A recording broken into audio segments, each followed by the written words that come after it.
The Tom Woods Show, episode 603.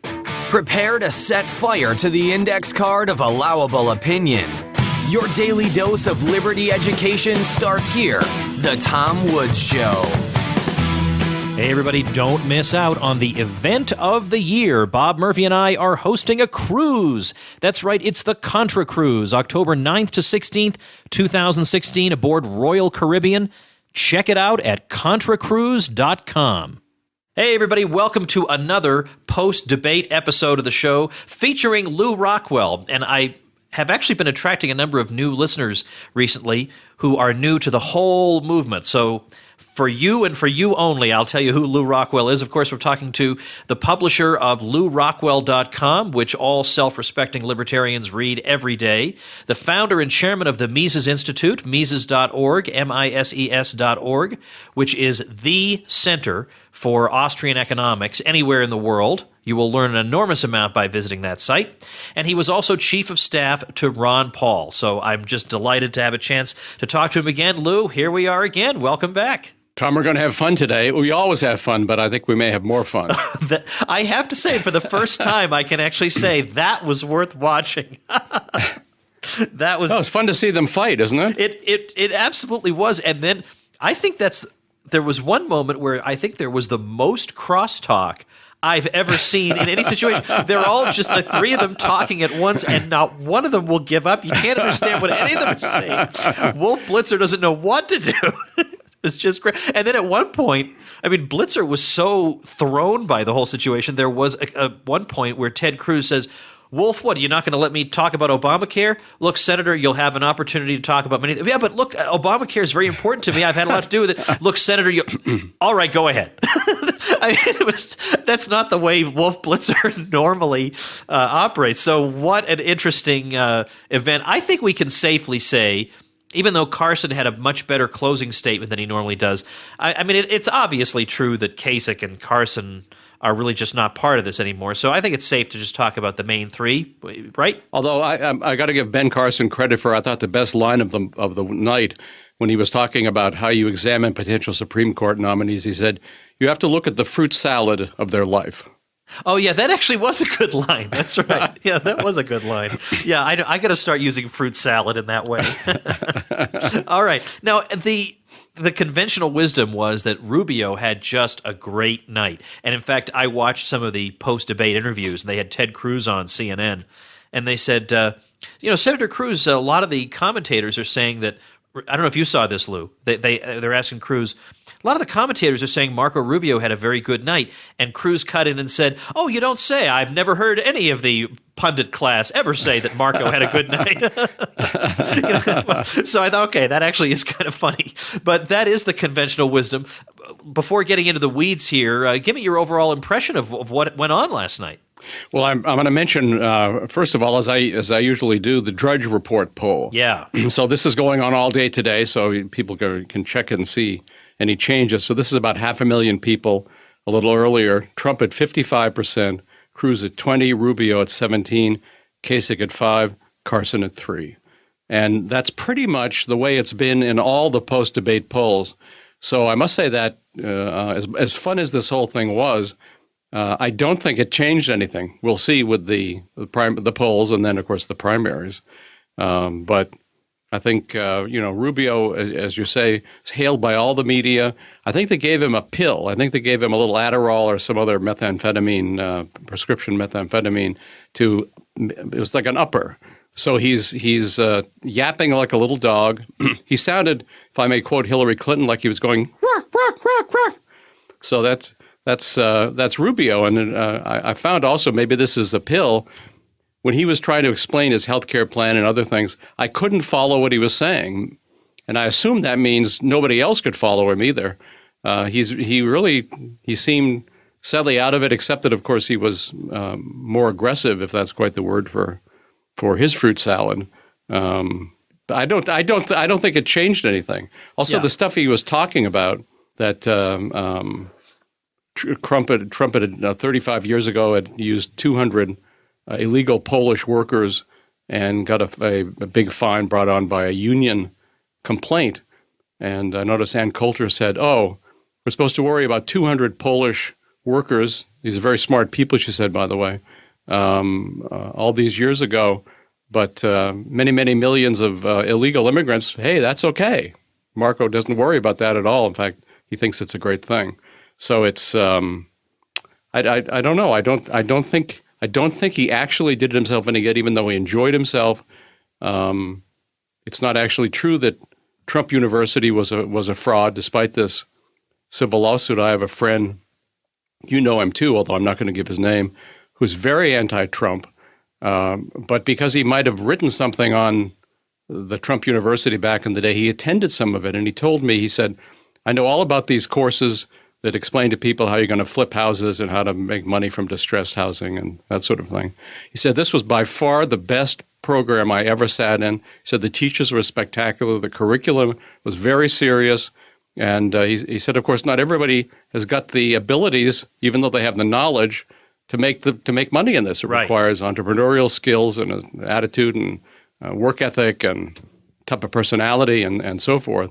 But he said the idea that this was a fraud. He said it's just a joke. The fact that there's a civil lawsuit over it, an attempt to get money out of Trump, is not. He said there's nothing there. There's no there, which I think is pretty much everything Rubio says.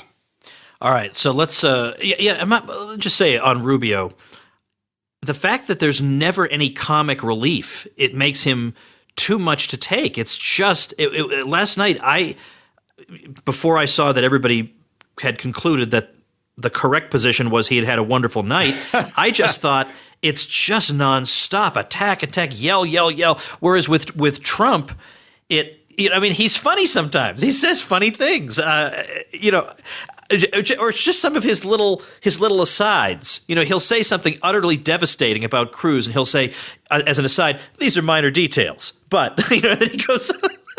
I mean, that's at least fun. But Rubio, he can't even smile half the time. It's just. I don't personally find that attractive. No, a little attack dog, unimpressive, a little chihuahua. Well, I mean, he's not. I'll say basically, I felt like they were all kind of unimpressive. I mean, Trump was good in. He had some good moments that I want to talk about. And he was good at defending himself and in hitting back when Cruz was talking about poll numbers and who's going to beat Hillary. And he said, well, look, I'm crushing you everywhere. So if I'm going to lose to Hillary, as you say, then you're going to get killed. I mean, that was good. But it's clearly true that, Trump on a lot of things does come off to my ear as a lightweight. I mean, the fact that on healthcare, almost the only thing he can say is open up competition across state lines. I agree with that. And even when he states it using a really awkward phrase, get rid of the lines around the states. No one's going to know what that means. And then he's got really, And I think Rubio, by the way, didn't know what it meant. He kept repeating it. And at first I thought, well, he's making fun of it. Yeah, but he clearly didn't know what it meant. But then I realized he didn't know what it meant. Yeah. No, he just means break down barriers to competition. And that's great. But he honestly seems to not have anything else to say about that, and that's not good. And of course, all these people are, and of course, he's bad on a lot of stuff, Trump.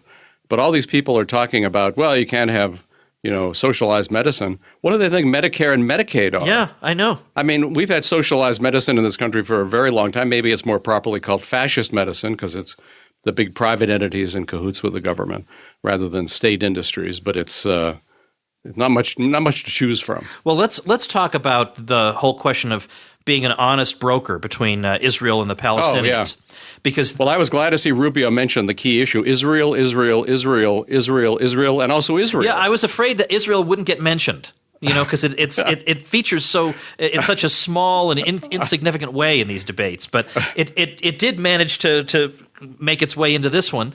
And you had Trump saying that he wanted to try to be an honest broker between the parties, and he's a negotiator and a deal maker, and this would be the deal of a lifetime, deal of a century, and he would love to try his hand at it. And of course, needless to say, in that audience, here was the entire applause. That was it. Whereas as soon as you say you can't negotiate with savages, well, the whole house comes down and so on. Now, I'm not so sure that situation can be negotiated. I'm not so sure that there is a good outcome that we could see. Well, in fact, Trump has said that, of course. Oh, okay. Yeah. There may be no solution, but certainly there's no harm in trying. But the response from that audience, where it's somebody who says, I'm really gonna make a real try to see if I can bring about peace, and it's crickets. And people who are saying, what? You shouldn't even, what? Are you crazy? What? Yeah, we'll make peace as soon as they meet all our demands, the sort of thing. And then, and the Rubio said, you can't be an honest broker when one side is the spawn of Satan and the other one angels from heaven. Yeah. That's essentially what he said. Yeah. And of course, that's why the whole Mideast peace process has been such kabuki theater for so long. It's just all been a fraud because, of course, the referee owns one of the teams or is owned by the team or whatever. But the referee's not a referee. He's a partisan. So it's just all been a trick. But it's good to see Trump stand a little part on that. In fact, he was really very good on foreign policy as usual. I mean, he was the least interventionist of any of these people. Kasich talked about going to war against North Korea, assassinating Kim, whatever his name is, the dictator of North Korea, and causing who knows what kind of catastrophe. And whatever is wrong with North Korea, and obviously horrendous stuff in North Korea, what are they doing to us? They've never done anything to us. Yeah. I mean, it's not, it's just, why are you trying to make trouble? Why are you trying to make trouble all over the world? But Trump said, don't make trouble with the North Koreans in a sense. He said, by the way, we shouldn't have gone into Iraq, shouldn't have gone into Libya, shouldn't be trying to overthrow Assad. These guys all are anti-terrorists. They're all anti-jihadists. And it just made everything worse. He once again said, if only all our politicians had just gone to the beach instead of making foreign policy, the whole world would be better off. Well, that's, of course, exactly right. So while he's bad on a lot of stuff, he continues to be by far the best on foreign policy in this crew, both Democrats and Republicans. The fact that he just came right out and said the world would be much better off if we had Saddam Hussein in charge of Iraq and we had Gaddafi in Libya. These were terrible people, but at least they killed the terrorists. And combine that with his statement that he'd like to try to bring about peace with Israel and the Palestinians. And again, whether that's a fool's errand or not, the point is that is something you're not allowed to say, certainly in a Republican primary. If he gets away with this, Lou, then we are living in very, very volatile times indeed if he's able to do that, because to say that no political consultant would have urged him to make these points is about the least you could say about it. Well, at least, Roger Stone tells us that unlike the rest of these guys who do weeks of preparation, very long days of preparation, mock debates, people, and of course, Marco Rubio's case, giving him stuff to memorize, Trump just walks into the debate. Obviously, he's thought about it. He makes no preparations and he just goes. So I think we can tell from some of his responses that that's the way he does it. But nevertheless, there's a certain air of authenticity to that, as versus these other guys who were like, French geese being force-fed. And then they regurgitate. It's a very different process. All right, let's talk about other highlights. I mean, there were moments in that debate where they were all just shouting at each other, and because of the rule that if you get mentioned or attacked in a statement, you get to respond, it seemed like it was going to be an endless loop. There would be no way for Kasich and Carson to get into the debate, and indeed they didn't. And in fact, it was Carson, I must say, was funny when he said, "Would somebody please attack me?" I did like that line, and the audience liked that line too. And as to Kasich, right? How many times do we have to hear about the 75 years he was chairman of the XYZ committee? I know. I mean, come on. I mean, is that supposed to be impressive? These guys, of course, it's interesting, and of course, Trump made this point, except for himself and Ben Carson. These guys are all products of the government. They've all spent their entire lives in the government, or in Rubio's case, sometimes as a lobbyist to the government, but they've never had a productive minute in their lives. That says something about them. And maybe this is just typical of the political class, but I've never heard anybody make an effective election point about it. So I think it's very neat. I want to get into some more specifics, some more fun moments, but before we do that, I have a quick message because I'm giving away a free book. Folks, all of us have lost a debate over the years, and it's no fun, whether it's with your family or coworkers or that annoying guy on Facebook. Nobody wants to lose a debate. Well, you never have to lose a debate again, thanks to my libertyclassroom.com, where you can learn the history and economics they didn't teach you, in courses taught by me and by faculty members I trust that you can listen to anytime, anywhere. Plus, get all your questions answered in our Q&A forums with faculty. And for people joining between, say, February 22nd and February 29th, 2016, a special deal. We're giving away autographed copies of Bob Murphy's book, Choice, which is the perfect book to read if you are an intermediate Austrian economics student and you don't feel quite ready to read Ludwig von Mises, then read Bob Murphy, and you'll get that book for free. So check out the whole deal, the free book, and, by the way, our coupon page, where you can also get a discount. So you get a discount and a free book and a great product. All the details of this deal are spelled out on today's show notes page, tomwoods.com/603. Don't let this opportunity slip through your fingers. Only a few days left. Check it out at tomwoods.com/603. All right, let's spend a little time on Ted Cruz. And before we talk about his debate performance, let's say something about an article you linked to at your political theater blog, which I cannot recommend highly enough, at LouRockwell.com, the political theater blog. Look for it on the homepage, and you'll be hooked as I am. I didn't have time to read the link myself, but apparently it's a news story about Cruz urging Rand Paul to endorse him, and Rand refusing. What are the details there? Well, it's just, they use the word begging, and I think that's correct. I mean, asking again and again and again, and Rand finally saying he's not going to endorse anybody.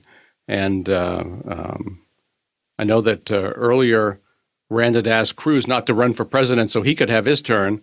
And, of course, Cruz paid no attention to him. So I guess Rand must be enjoying this. But why is Cruz wanting that? He wants to appeal to the Ron Paul people in Texas. And so he thinks this is a way to get it. He didn't get it. He's not going to get it. Rand is never going to endorse him. And but it was funny that he was apparently asking through himself and through surrogates again and again and again and again. And finally, of course, just got the big no. How about that? I didn't make the connection with Texas in particular because, of course, he has got to pull out all the stops on Texas. If he loses Texas, that's a humiliation. Do you have a prediction on that? Well, I tend to think the polls are right in that he's ahead in Texas. If he, which I don't think myself, but if it turns out he really did help himself in that debate, and his attacks on Trump start to take hold, I would say he can win Texas. He probably is likely to win Texas just because he's the senator and a popular senator there. So we just have to see. A lot depends on whether, and I was glad that Trump started to go after him on his loans from Goldman Sachs and Citibank that he hid, that helped him get elected to the U.S. Senate. Cruz didn't say a word about that. No, his wife is vice president of Goldman Sachs, and he's this is a very connected guy, very establishment guy, who in order to make himself an anti-establishment guy, set out to bug everybody in Washington. Nothing wrong with that, of course.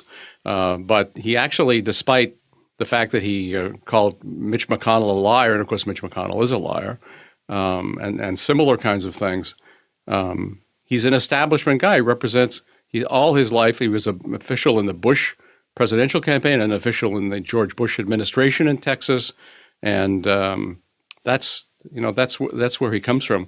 Also, do Americans really want a president who sounds like a TV preacher?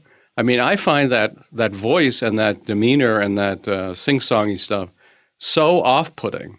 I mean, you can take it for a little while, but are we going to have to hear that every day for, the next 4 years? Yeah. I hope not. And his dramatic pauses are too long. They're just 2 seconds too long. And of course, like Rubio, he has no sense of humor, which I think is a deadly. Yeah, or he has a bad sense of humor. I mean, he tries, but he just he doesn't know what's funny. No, he doesn't know what's funny. Yeah, I guess that is what your sense of humor is all about. How is it then that he may indeed be hanging on in Texas, but Rubio's getting clobbered in Florida? Well, I think that Trump is much better known in Florida. He's a big wheel in Florida with his golf courses, his Mar-a-Lago, and he's got tremendous investments in Florida, and He's been a part-time resident of Florida for years, spent a huge amount of time there. He's just a big figure there. Cruz is a much bigger figure in Texas, but I think everything's very fluid. I think Trump could win Texas. If he does, then Cruz can just go back to Goldman Sachs or whatever because he's done. And I think if Marco can't win Florida, he's done. And certainly it doesn't look like he's going to. But, these things can change. Maybe the establishment is right.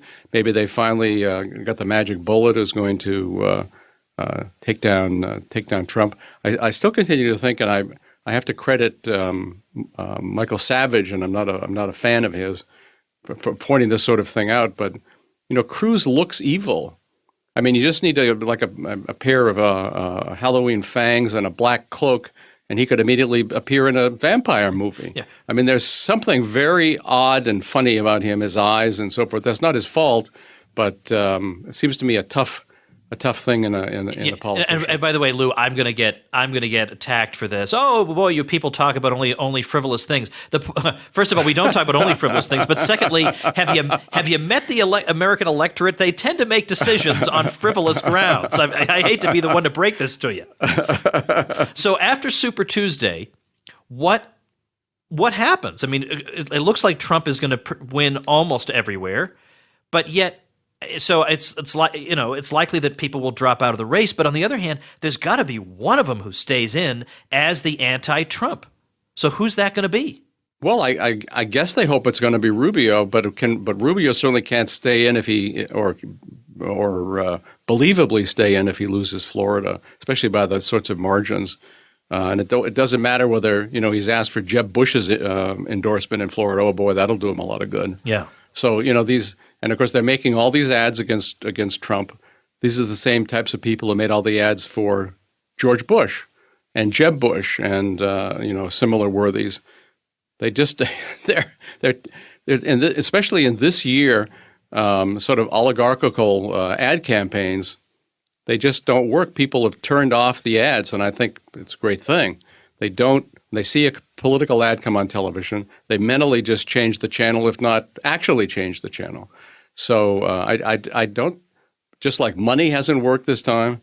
Of course, Trump has spent, relatively speaking, I'm sure he spent the least money of any serious presidential campaign in many, many decades. And so the regular rules don't work. Sheldon Adelson hasn't given his big donations to anybody. The Kochs haven't given any money to anybody. And, they talk about now they're really going to go after Trump. And I guess Adelson feels the same way. But can they? Does it make a difference? Isn't that just a big help to Trump if it turns out the oligarchs want to get rid of him? And, I thought it was even interesting that Roth, I don't even know how his name is pronounced. Is it Do That? Sounds like a good New York Times columnist. Oh, yeah. Do that. Yeah. Do that. Yeah, I know what you mean. So he had a tweet where he said, I know how we can end the Trump campaign. And he had a video of an assassination of a candidate from a movie. So, I thought if he'd said this about Hillary or Obama, he'd be under arrest. Yeah. He said it about Trump and everybody's, oh, well, it's a joke gone bad. Don't worry about it. Yeah. But of course, there's real hate at the center of the establishment, virulent hate. There's a climate of hate, as they've talked about after the Kennedy assassination. Yeah, exactly. They're creating a climate of hate. But it's so funny that if he had done that with Obama, it would have been absolutely inconceivable that he had done it just as a joke. It must be racism because no one ever jokes about black people. But of course, no one dares. Right? No one dares say anything about anybody these days. All right. Are there any parting thoughts that we have here about this? I mean, this was a debate that, in a way, I think people almost had to see for themselves. And if you go to YouTube, you will find videos where they take the juiciest parts and they just put them all together. It was extremely lively, let's just say, extremely energetic. There was no low-energy Jeb Bush to pull the thing down. It was really, really lively. At this point, if Trump really has the success that it looks like he's likely to have, would there be any more debates after this? Well, I guess they've still got debates scheduled, sure. And there's going to be, unless, of course, there are no other candidates, but I don't think that's going to be the case. Carson is going to continue to stay in as long as he's got any money. I don't know about Kasich. He has to worry about his own political standing in Ohio, I guess. But Cruz and Rubio, as long as they can stay in, they're going to stay in. And if people make it possible for Rubio, especially with donations to his super PACs, to stay in, then he's going to stay in. And they still have hopes, all of these people, of a so-called brokered convention. Although my own guess is if Trump goes into that convention with a majority of delegates and is denied the nomination, then that'll be the death of the Republican Party, which, by the way, of course, would be a great thing. But I think they don't quite know what the reaction would be to such a thing. Oh, yeah. That would confirm everything that he and the Ron Paul people have been saying for years and years. It would confirm it all. And, of course, they cheated Ron Paul. And, in fact, ironically, the rules that now exist in the Republican Party for running the convention, and the evil Paul Ryan as the chairman of the convention, were written to block Ron Paul, to make sure that Ron Paul, they were so petty, what creeps, to prevent him for his name from being put in nomination. They did not want anybody speaking about Ron Paul and then Romney is surprised that Ron Paul didn't endorse him. Well, of course, Romney could have changed his name to Ron Paul. Ron Paul wouldn't have endorsed him, so it didn't matter how he was treated. But they think they can just step on somebody and they're gonna lick his boot. That's not Ron Paul, and not anybody with any kind of a sense of themselves and a sense of self-worth. So I don't know. I think apparently there's still people who feel Jeb can be the candidate, come in as the compromiser who can appeal to the broadest. I think that's just nonsense. But actually, a brokered convention, of course, from our standpoint, we'd have a lot more interesting shows. Oh, my gosh, yeah. It would be a huge amount of fun. There hasn't been anything like this since 1952, when the Eisenhower forces, under the lead of the evil Earl Warren, who was made, as a thank you, the head of the Supreme Court, stole the nomination from Robert Taft. What they did was they had the Rules Committee toss out delegations from states who had been elected by pro-Taft people and install pro-Eisenhower people. I mean, just voted them out, voted the new guys in just to, my guess is they can't get away with that stuff these days, but they did get away with it in 1952. And, that was the last time we had a Republican nominee who was not an interventionist in foreign policy, the great Bob Taft. Yeah. So, and this Ron Paul, of course, carries on that tradition. And while there's so much wrong with Trump in so many different areas, he does not seem to me belligerent. I mean, I think his personal conduct is exactly the way he'd be as president. If you don't hit him, he's not going to hit you. On the other hand, if you hit him, watch out. Yeah. So I don't like that either. But that's far better than going around the world overthrowing, as these guys all the rest of them. Advocated overthrowing the government of North Korea. What is going to be the result of that? It's always good to remember, by the way, when we think of the Korean situation, the U.S. has always prevented any kind of reconciliation, any kind of talks, any kind of friendship visits and that sort of thing between North Koreans and South Koreans, because the U.S., of course, always wants trouble. I mean, I'm reminded of the fact that John F. Kennedy had President Diem and his brother of South Vietnam assassinated because it turned out they were having secret reconciliation talks with people in the North. The empire doesn't like that kind of stuff and won't put up with it. So they've stoked all this hostility in Korea. Will it end in some horrific thing where atomic weapons are used? I mean, I hope to goodness not. But who knows? You got a lot of very irresponsible, crazed neocon warmongers. They really are all flipping out.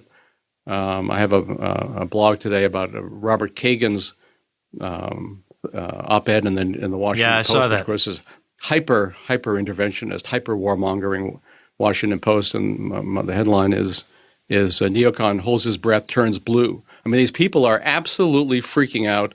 Whether it's the New York Times, the Washington Post, the Weekly Standard, Bill Kristol, all of them. And I must say, it's fun to see. Anybody who's hated by the neocons can't be all bad. Well, my view is, of course, you and I are not going to vote for any of these people. No, of course not. But I don't see how you could get, for all the Trump derangement syndrome that's out there among libertarians, I don't see how you could get worse than a President Marco Rubio. How could you possibly?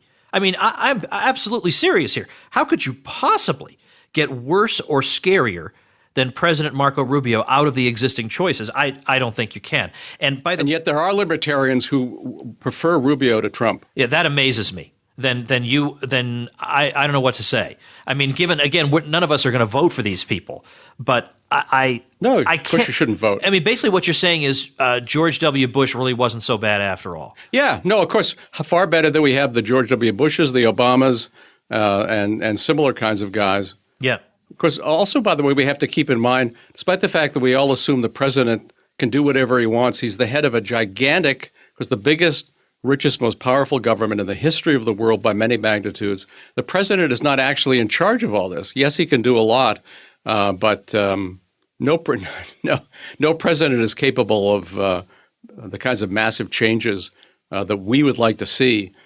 So a lot of this is a little bit of theater, political theater, but still, I think just the fact that Trump has undermined the whole PC business that everybody's being indoctrinated in, he's actually made it possible to question it. He's made it possible to question an immigration policy designed to change the American population for purposes of the state and its friends.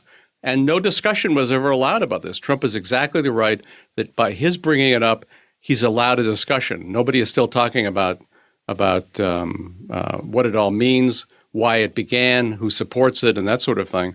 This is all, these are all very controversial subjects to get into, but shouldn't have been a subject for discussion. That they wanted to change the American population, get rid of the old one, and bring in a new one.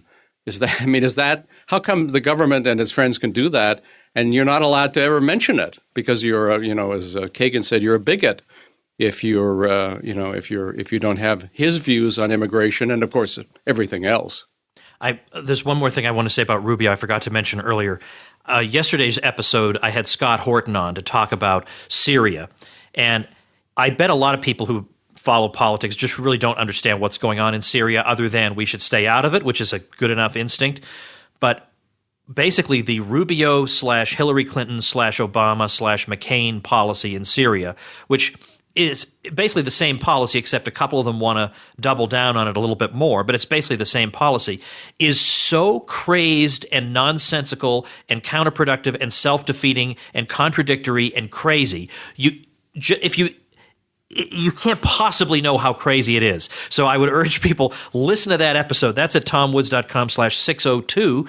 This one's tomwoods.com/603. Listen to that episode with Scott Horton. And you're just going to say, oh my gosh, we got to get out of there.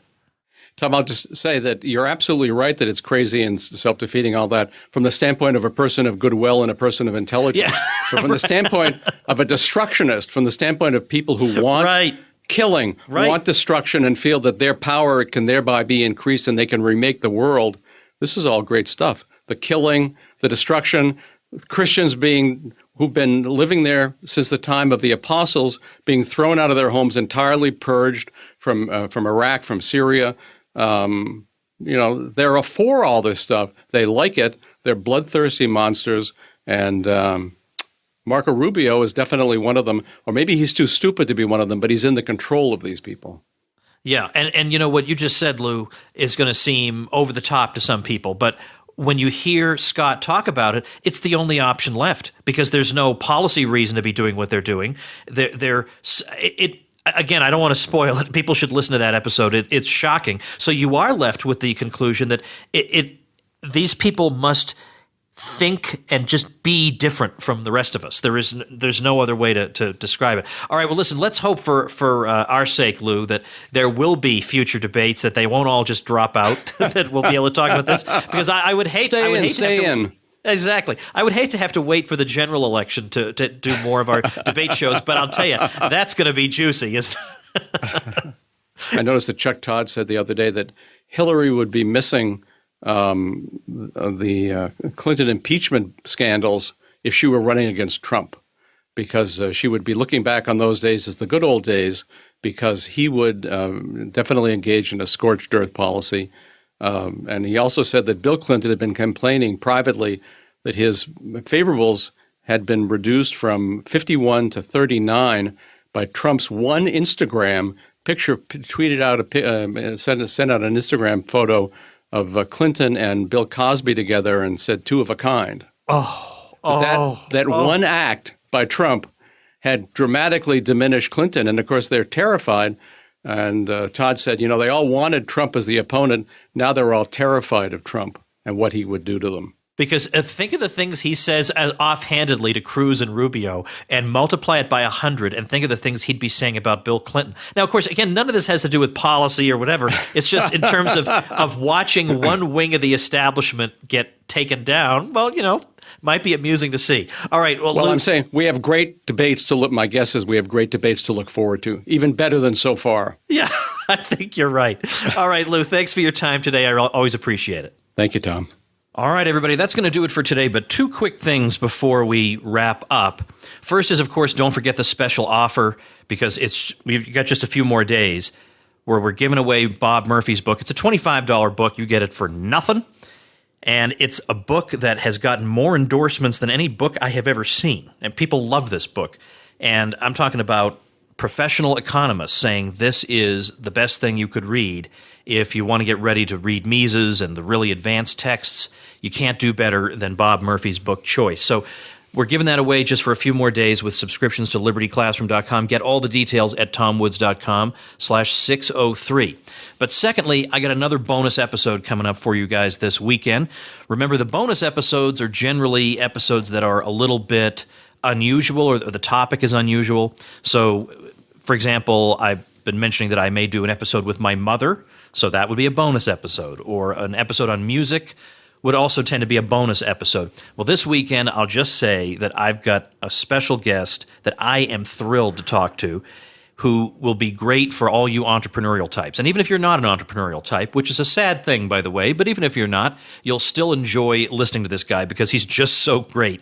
And you'll say, I'm not sure I'm interested in that topic. Yes, you will be, because of the way he explains it. It'll make you want to do this very thing. And he's got a great newsletter that I get. I love this newsletter. He does not have an affiliate program for it. I'm not earning anything by promoting him to you, but I've just learned a lot from him, and when I learn a lot from somebody, I want to share that knowledge with other people. So I hope that whets your appetite, even though I've basically told you absolutely nothing. But that episode would be released a couple of days from now, and it'll be episode 604, a bonus episode in addition to my 5 episodes per week. So that's all I have to tell you. Go enjoy your weekend. Thanks for listening. Become a smarter libertarian in just 30 minutes a day. Visit tomwoods.com to subscribe to the show for free, and we'll see you next time.